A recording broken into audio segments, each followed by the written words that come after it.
What's up? This is the Dave Curtis F3 in the 3.5 inch variety. He also makes a 4 inch and a 2.75 inch, a large and a small, and this one's the medium. I like it the best because it just seems to fit my hand the best, but you can tell I like him because I've got three. The F3 is a flipper made by Dave Curtis with a big, strong, beefy pivot there, a proprietary pivot to his knives, made for heavy use and built like a tank.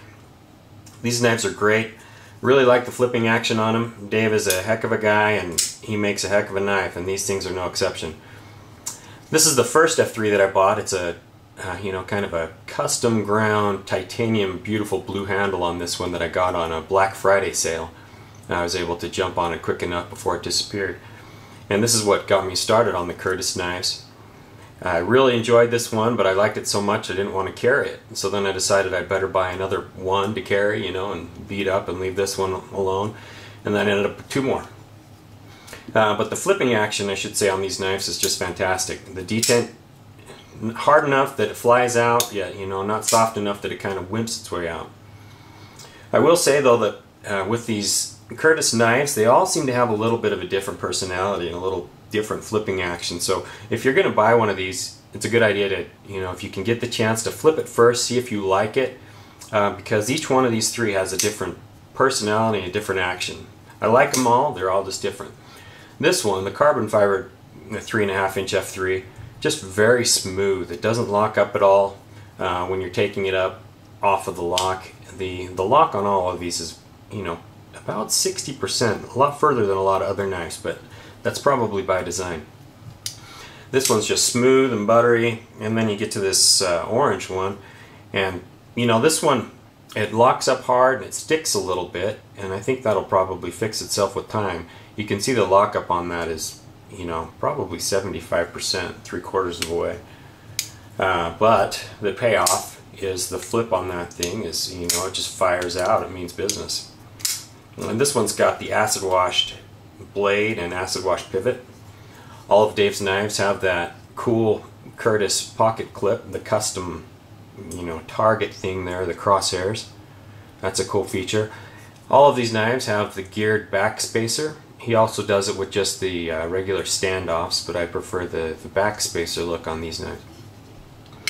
It's a great EDC knife, great size, not too big that it's overwhelming, and not too small that you can't do real work with it. But it's just a, they come sharp right out of the box. And I'll say something quite embarrassing and kind of funny happened several months ago.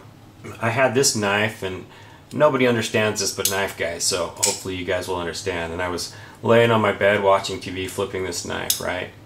Because it's addictive. It's addictive to flip a good flipper. And I was just working this thing through. I set it down on the bed, got sidetracked by a phone call, rolled over, and this thing just stuck into my side about that far, right by my hip. And I'll post a picture here.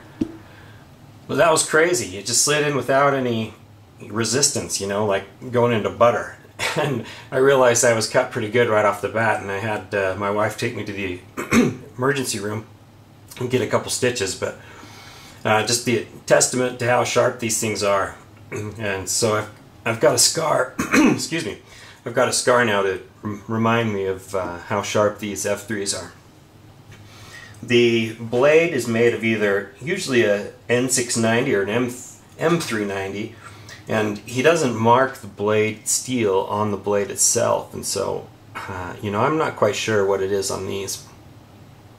The pivot, I think he uses a washer pivot, and if it's a washer, it's very, very smooth. I don't see the IKBS on any of the knives, so I think it's a washer. Dave runs a water jet service as well, or a water jet company, so he's able to cut a lot of these and do it all in-house, which is really cool. So when you're buying one of his knives, it's got a lot of the custom flair, but the pricing of kind of a mid-tech. Now, as far as what you can compare it as, the size, I've got a Strider SNG here. I'll just kind of put these off to the side for a minute and show you. There's the Curtis F3 3.5, and there's the SNG. SNG has the quite a bit longer handle, but a little bit heavier knife. They're about the same as far as the what you would use them for, pocket carry, whatever else. And if you pick them up, the weight's about the same. So if you've got an S&G, that's about what you're going to be looking at. Another knife, just for comparison purposes, to stack up against this F3 is just a Benchmade Classic N 940. Excuse me, the Benchmade 940. About the same length, but you can see it's just quite a bit beefier. It's overbuilt, it's stout, it's made to take a licking and keep on ticking. These knives are, bomb-proof. They've got a great lock up there, and that's not going to slip on you. So it's just made to be a great work everyday carry knife. I'll probably end up buying a compact and probably even a large in that knife as well. But if you're looking at these, depending on how you get it decked out, the price will run $500 to $1,000. Just what goodies it has on it, how the blade's treated, how much customization goes into it. The plain Jane versions I think run for $500. So that's a lot of money, but you're getting a knife that's going to last you a lifetime. You'll be able to pass to your kids. But you're probably like me, and you'll probably sell it or trade it before then because you find something else. But I don't think you can go wrong with the F3. Just a really fun flipper, awesome action. Curtis is a stand-up guy, and they're a great knife, especially as a hard-use EDC. So if you decide to pick one up, I hope you like it, and good luck and have fun.